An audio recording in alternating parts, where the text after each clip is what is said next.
Welcome, everyone. Before we begin the ceremony, we ask that you all stand as Petty Officer Corey Parker sings our national anthem.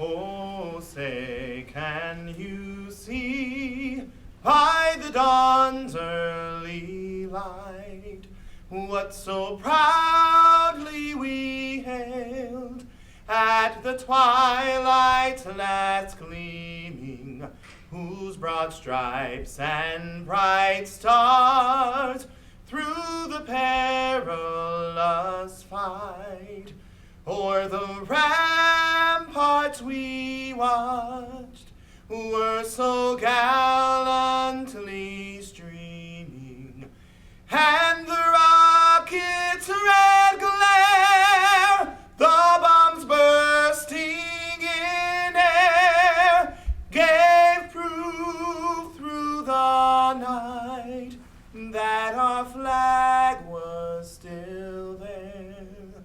Oh, say, does that star-spangled banner yet wave o'er the land of the free and the home of the brave?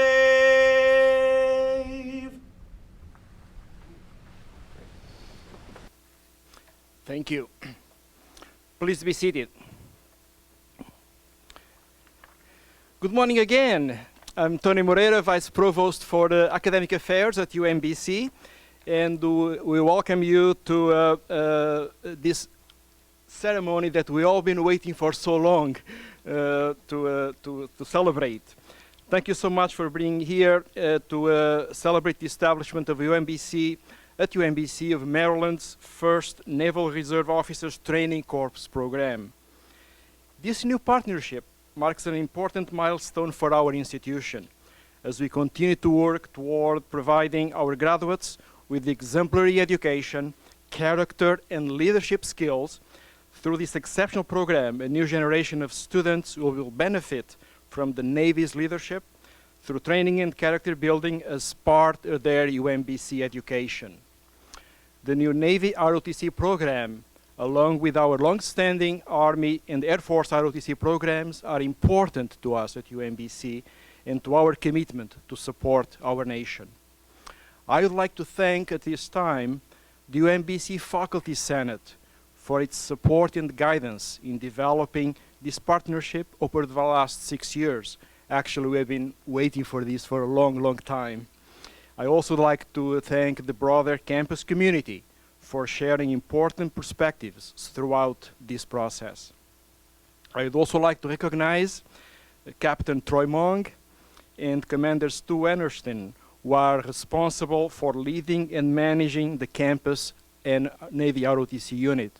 They have arrived here, they are already busy implementing the program and helping us welcome the first class in the fall of 2016 to the Navy ROTC program. Together, we'll be able to deliver the highest quality curricula and programming to our graduates in pursuit of a career service to our nation. And now it is my pleasure to introduce UMBC President Dr. Freeman Nabowski. He will speak to our strong partnership with the Navy and to what the establishment of this unit means for our campus. Freeman, thank you. So thank you, Tony, very much. Would you give Tony a hand for Vice Provost Herrera for what he's done throughout this process? You know, I have been getting text messages all morning because people have been seeing your uniforms, and people are more excited than you know. It's a very small campus, and people have been talking about that. But I was just thinking about the fact that usually when we hear such a beautiful singing of that wonderful song, you get all this excitement and this applause. But we're so in awe of the Navy on campus. We did not applaud the wonderful singing wherever he is. Give him a round of applause. We were Let me welcome all of you here today with Secretary McGinn and our own Senator Barbara Mikulski. I'm going to be introducing Senator McGinn in a minute, but Senator Mikulski's family is here. Would you ask them to stay? I want to ask them all to stand wherever they are.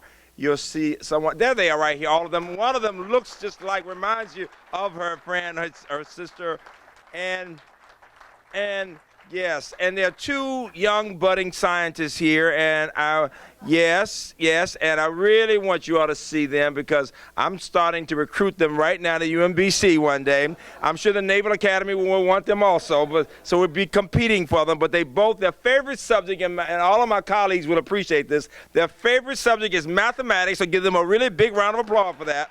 I'm very proud of that.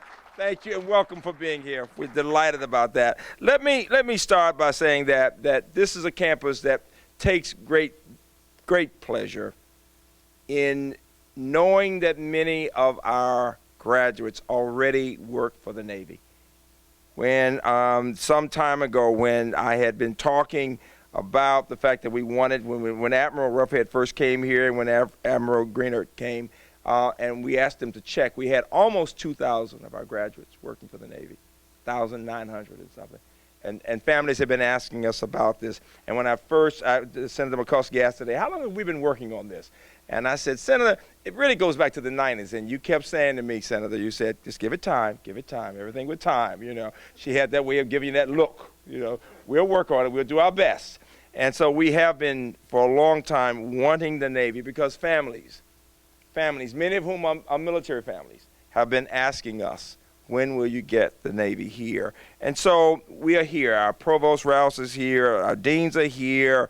Dean LaCourse is here. And our Vice Chancellor from the system is here, Dr. Barfman. We all are here because we believe in this effort. From the beginning, the chair of physics is a naval graduate, a Naval Academy graduate. And the dean, our dean of emeritus of Arts and Humanities and Social Sciences and Professor of History, is actually a scholar on naval research. And I saw him on NROTC. John Jeffries is somewhere here. Where are you? John, stand up, John, because he really was a great example. Everybody was talking about, what's the NROTC? He's a graduate, right? And the senator will appreciate this from a native of Mississippi who went up to Harvard and actually was it Harvard? Yeah, it was Harvard. Harvard, yeah, when they had NROTC, and it was great for the faculty to see the Navy ROTC and all of that from those years back. And I say that because it's a campus that had faculty rooted in these efforts. But Senator Mikulski is someone who literally has been plotting a path in many ways. We want to give her a sense of how important she has been to us. She's been working with us in building this institution. We celebrate this coming year 50 years. It's interesting that Secretary McGinn mentioned that he graduated from the Naval Academy in '67. Well, when you graduated from the Naval Academy, UMBC was 1 year old. Our first students came here in 1966. And Senator Mikulski appreciates the fact that she's been working to support researchers around the country in curing diseases, protecting computer systems, preserving the environment, and helping to build research here at UMBC. And I was really pleased to see Dr. Schuett somewhere here because he's been working with us on research. Look for a bow tie and you'll see him and you'll know. And I mean that just because we've had, just in recent years, more than $5 million in research awards, which we are very appreciative of. And so it is significant that whether talking about sending students to the Navy through other programs or about building research collaboration, beginning to work with the Naval Academy now. I think I saw Dr. Steiner here somewhere, the VP for Research somewhere. We are working on these efforts, and other ones of our colleagues are here, and other vice presidents. You see our leadership team here from the IT and doctors. All of our vice presidents are here. All of our deans are here because we plan to build this partnership. I want the Navy to know that. We're going to take it to the next level. We plan to be the model program for inclusive excellence. For inclusive excellence. I want you to hear me saying that, all right? We want others to come, as they do for other programs on this campus, and say, this is how it should be done as we work to protect our country and bring in men and women, people of all races. You will see exactly that. And so with that, let me say several things about our secretary who is here today. It is my honor to introduce Mr. Dennis McGinn, Assistant Secretary of the Navy for Energy, Installations, and Environment. He is a naval aviator and aircraft carrier commander who achieved the rank of Vice Admiral during his 35 years of service in the Navy. He has also been a leader in the private sector, serving as president of the American Council on Renewable Energy. And as Assistant Secretary of the Navy since 2013, he has worked to develop policies and plans for the Navy related to energy, safety, the environment, and naval installations. It's a delight to have him here. He will speak, and then he will introduce our own Senator. Senator Mikulski, I'm going to say it one more time. Without you, we would not be who we are today, and without you, we would not be here today. Ladies and gentlemen, Secretary McGinn. Thank you very much.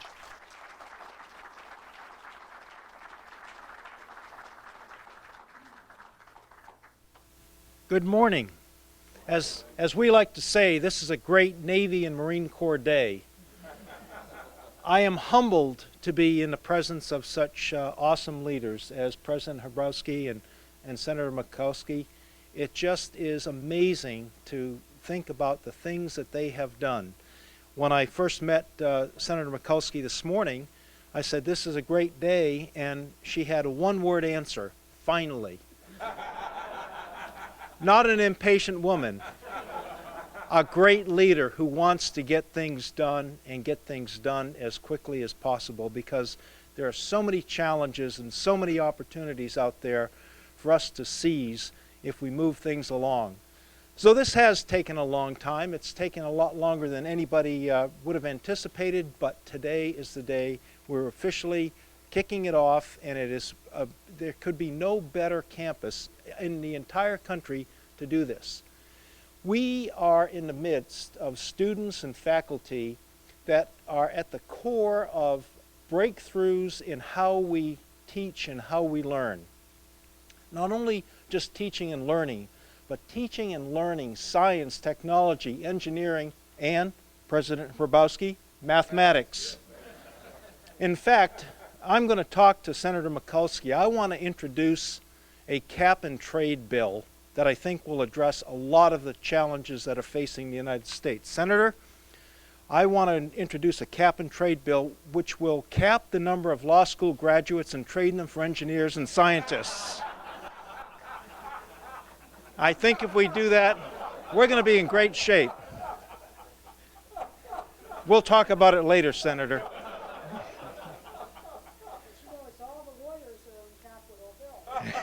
That's my point. We have plenty of great Marines. But what this is about, our Secretary of the Navy, Ray Mabus, talks about 5 P's. The last P is what we're all about, presence. As we sit here and celebrate this day at the University of Maryland, Baltimore County, we have sailors and Marines deployed around the world, being present, carry on the national security business of the nation. In war and in deterring war and helping people, in developing partnerships. That is happening right now, and it's because of presence. But presence just doesn't happen. You need to have 4 other elements. One of those, of course, is platforms. Platforms like ships and airplanes, helicopters, and submarines. And we pay a lot of attention working with the Congress, working with industry, working within our own workforce to get the right kinds of platforms. The second thing that you need is power. That's in my portfolio in terms of energy. You need to be able to power those from nuclear-powered aircraft carriers and submarines to biofuels for our surface ships and our helicopters and airplanes. But the second, or I should say the third and fourth P's are the essence of what we're doing here today. Those are people and partnerships. People that are coming from this campus, from all around the great state of Maryland and beyond, that are focused on learning and giving back to the nation in ways that will blend talent from many, many diverse backgrounds and will really populate the leaders of the future. As a guy that, as President Hrabowski mentioned, graduated from the Naval Academy just a few years ago. It's amazing how time flies. And as a young midshipman over there on the banks of the Severn River, I never imagined that I'd be doing what I'm doing today and many of the things in between. Just as the young people who will be part of this NROTC program, both here at Baltimore County and over at College Park, they don't know how it's going to end up. They just know that they have a desire to learn, to contribute, to have an adventure, to bring their skills to the best interest of the United States Navy and the Marine Corps. That is the people. We are investing in the people of the future that will lead our Navy and our Marine Corps. And they'll lead it with a tremendous background that starts right here at the University of Maryland. And the fourth P was mentioned by President Hrabowski, and that is partnerships. You can't do anything as an individual these days, or even an individual organization, without partnerships. Partnerships bring strength. Just as the strands of a rope get stronger and stronger, the more threads you have in there, the more twists and turns that you bind together, that is what partnership does. It allows us to do things as a Navy, as a Marine Corps, as a nation, as a university that you just cannot do as individuals or in small groups. It is partnership. So we are here to invest in the future of our Navy and Marine Corps team that will continue to provide presence on platforms powered by new forms of energy around the world, doing the nation's business for decades to come. And we will do that as a result of the partnerships that have been formed now and will continue to be formed in the future, and as a result of the people that are going to have the opportunity to learn, to become leaders at the Naval Reserve Officer Training Course here at University of Maryland, both Baltimore County as well as in College Park. This is a wonderful day, and I just want to make sure that we just remember it and we celebrate it, we document it, and we move forward. But before we do that, I would like to invite Senator Mikulski to join me at the podium. Senator?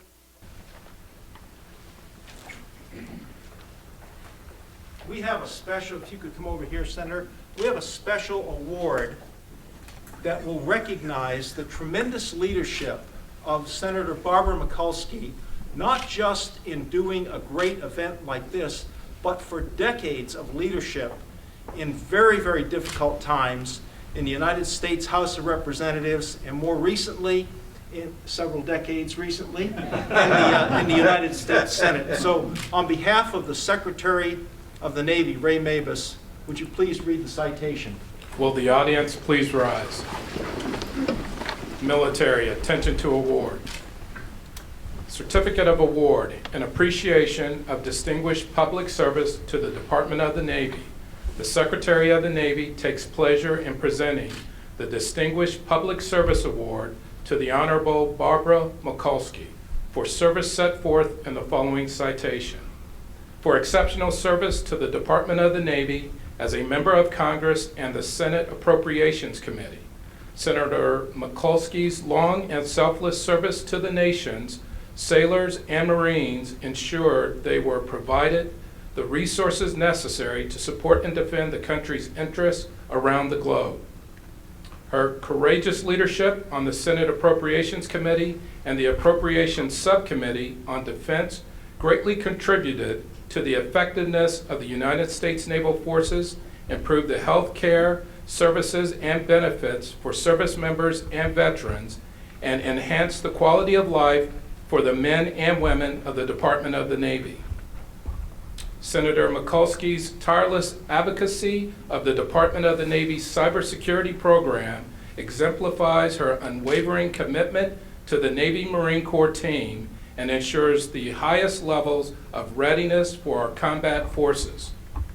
With grateful appreciation for her 38 years of service to the nation and for her outstanding contributions to the Navy and Marine Corps, the Honorable Barbara Mikulski is awarded the Department of the Navy's Distinguished Public Service Award. Signed, Ray Mabus, Secretary of the Navy.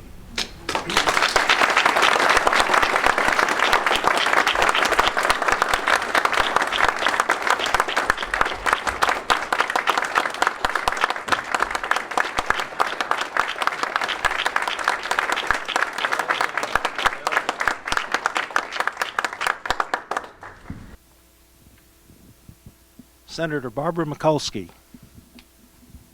I'll just put that. Thank you very much, Secretary McGinn, and please thank the Secretary of the Navy for this award. But first of all, I want to thank God for being able to live in the greatest country in the world that has given me the opportunity to serve in the United States Senate and to serve the nation. I started out in politics as a protester. My own personal background and professional background was that of a social worker. But when they wanted to put a highway through the older European ethnic neighborhoods and one of the first black home ownership neighborhoods in Baltimore, I organized a protest movement. You know, in other countries, when you're taking on government, they put you in jail. In this country, they send you to the City Council and the United States Senate. And it's also, I want to thank my family who worked so hard for the many sacrifices that gave me an education that helped me be the best person I could to be of service. And my family is with me here today. Of course, I miss my mother and father.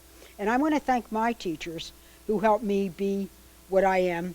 And I want to thank all of the teachers who are here today that are part of this great, fantastic university that every day there are young men and women, and maybe not so many young men and women out there on this campus who are the leaders of tomorrow. And we want to thank you for what you do. I'm so pleased to be here at UMBC. It's a fabulous, fabulous university. Last year, it was named one of the top national universities for innovation. And of course, we're all familiar with your turbo president, Dr. Freeman Hrabowski, who continues to be an award-winning leader. But he would say his best award is to see every year the men and women who graduate from this fabulous school who go on to do something with their lives and to make the lives of our community so very much better off. So let's give a round of applause to UMBC. I want to thank Secretary Mavis for not only acknowledging me with this award, but also for getting the job done, where finally the UMBC will have a Navy ROTC, and I couldn't have left the Senate until this was done. I was ready to go 5 terms, 6 terms, 7 terms until we would. But we're a great admirer of Secretary McGinn, of Secretary Mavis, what he has done to serve the nation, what he's done with his life as governor of Mississippi, and the many things. So would you thank him for me? And we thank you for being here. So when you see in Mr. McGinn, a graduate of the United States Naval Academy, we saw one path, and there are other Naval Academy graduates here, one path to leadership.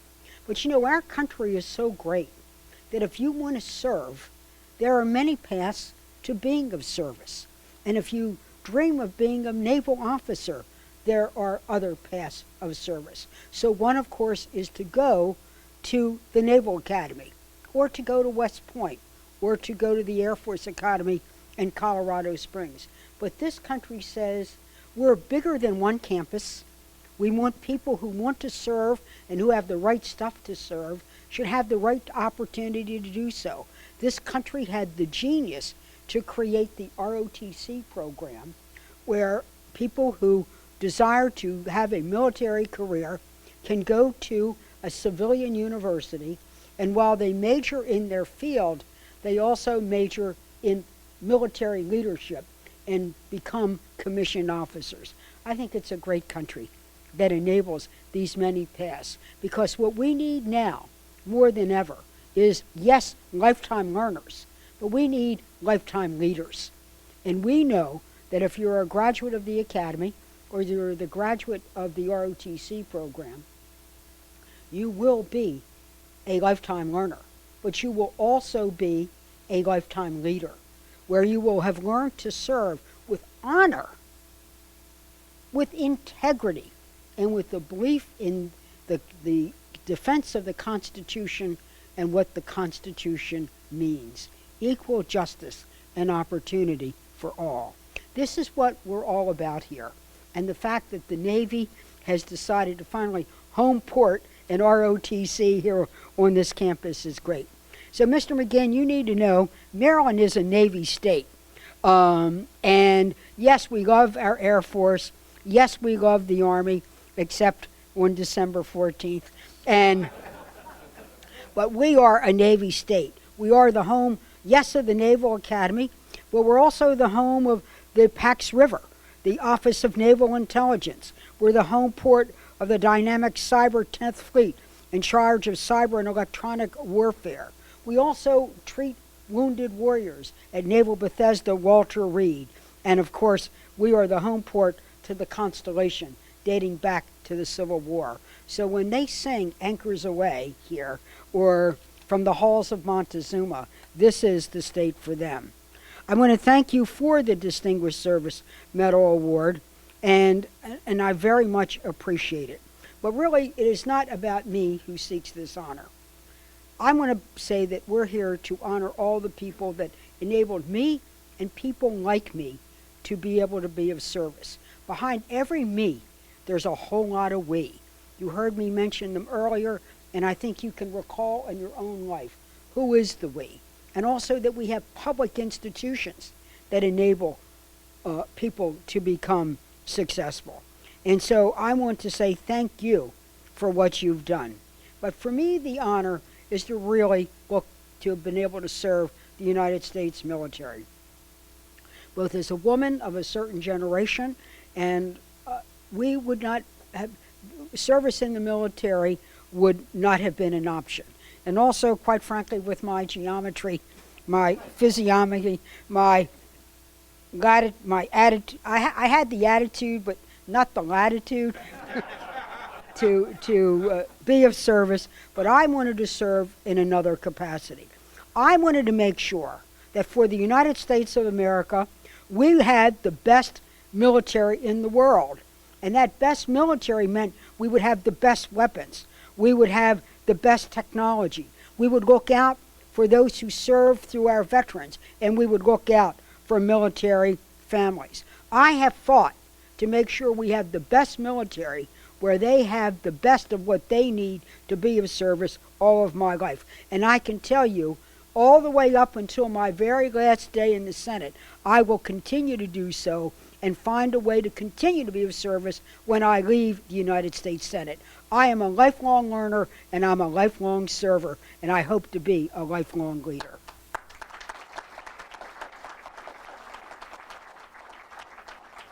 So we have very big budget battles ahead right now. Secretary McGinn said, are we going to get it done by December 11th? I said yes. We're going over all of our legislation, all of our funding priorities, all of those poison pill riders. We're separating out as we get ready for the holidays who's been naughty and who's been nice. And we're going to be able to do our very best. But it's not about weapons that deters enemies.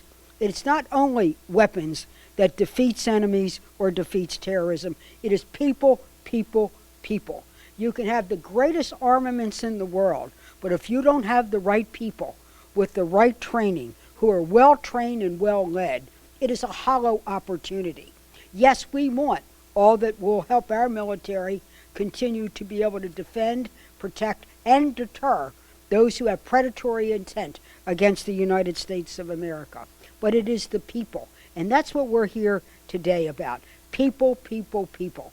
Those young men and women who will be the officers of the 21st century. And they need the right education, which they'll get here, but the right opportunity to serve. Yes, we have the Army. Yes, we have the Air Force. And now we have the Navy.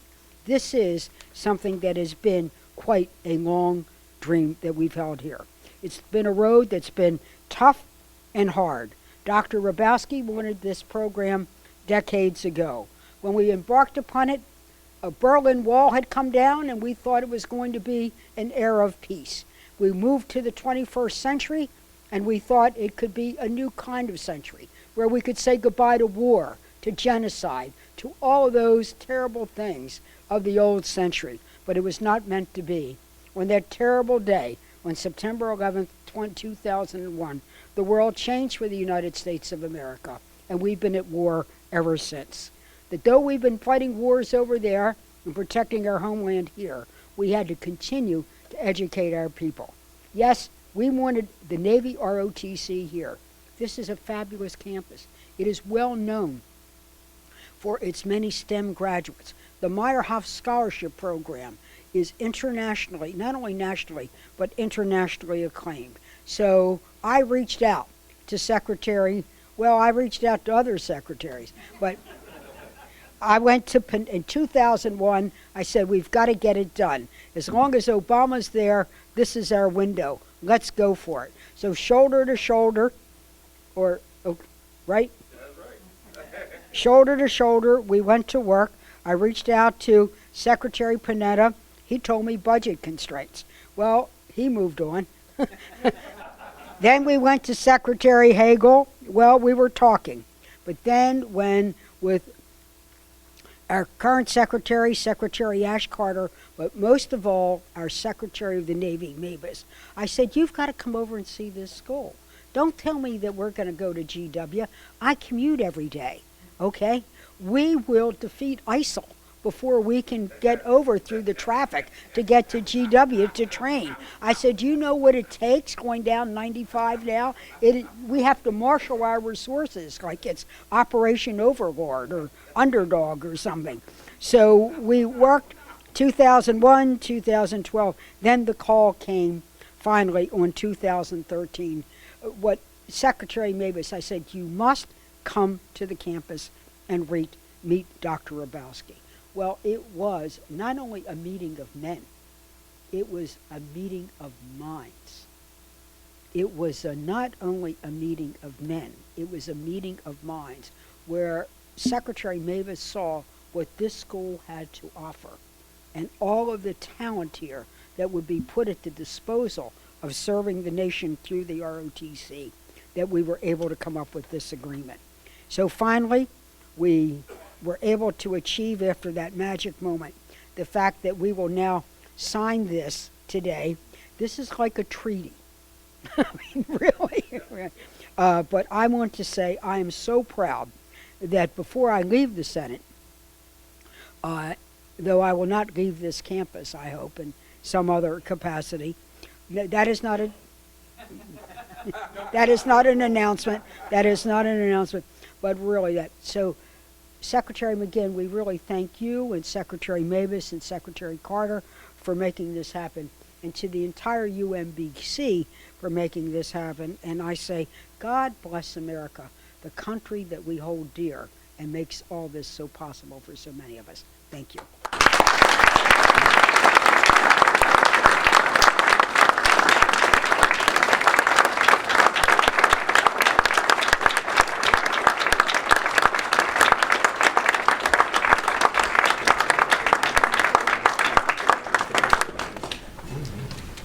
Thank you so much, Senator Mikulski, for your words. Thank you for your leadership. Thank you for your service. Thank you for helping UMBC bring our partnership with the Navy to a new level going forward. And now, we wish to formally acknowledge the establishment of the Navy ROTC unit at UMBC through the signing of our ceremonial proclamation agreement. The signatures on this agreement officially recognize the partnership between the United States Navy, the state of Maryland, and UMBC.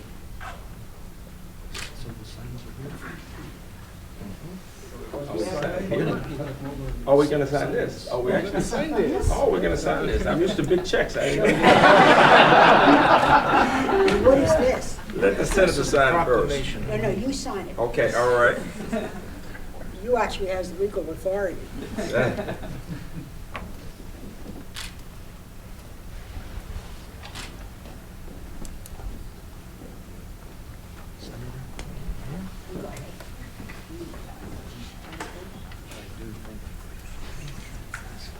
I have a UMBC. I have a UMBC thing too. It's not an invisible ink.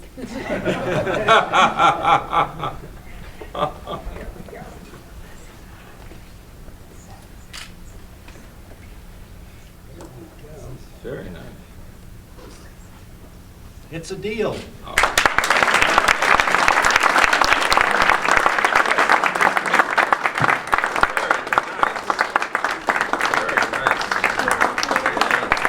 it'll be on camera soon first. Camera looking first. Perfect. Excellent.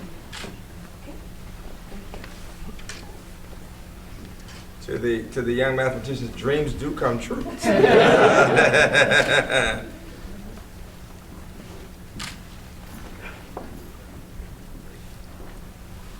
This is great. This is excellent. So in 2023 and 2024, when you all come to UMBC, this will be in place. Now we'll get you down to Pensacola for flight training. That's